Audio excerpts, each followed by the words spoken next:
اسرائیل اور امریکہ کے خلاف نعروں سے حیدرآباد گونج اٹھا۔ غزہ قتل عام کے خلاف گچی بولی میں امریکی قونصل خانہ کے قریب زبردست پروٹیسٹ، متعدد افراد کو حراست میں لے لیا گیا۔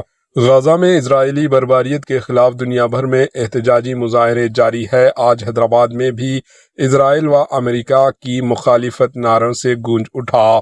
سی پی آئی کے درجنوں کارکنوں نے آج حیدرآباد کے گچی بولی میں واقع امریکن قونصلیٹ کے قریب غزہ میں ہزاروں فلسطینیوں کی ہلاکت اور اسرائیلی بربریت کو امریکی حمایت کے خلاف زبردست احتجاج کیا۔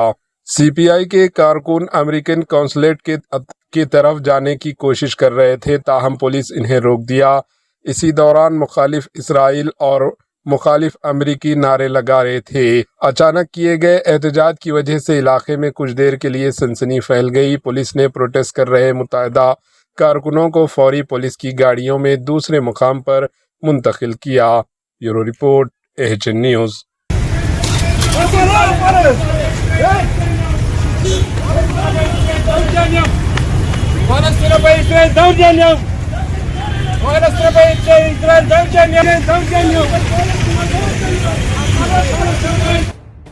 AHN نیوز کے یوٹیوب چینل کو سبسکرائب کریں اور بیل آئیکن کو دبانا نہ بھولیں تاکہ آپ کو ہر نئی آنے والی ویڈیو کا نوٹیفیکیشن بر وقت مل سکے۔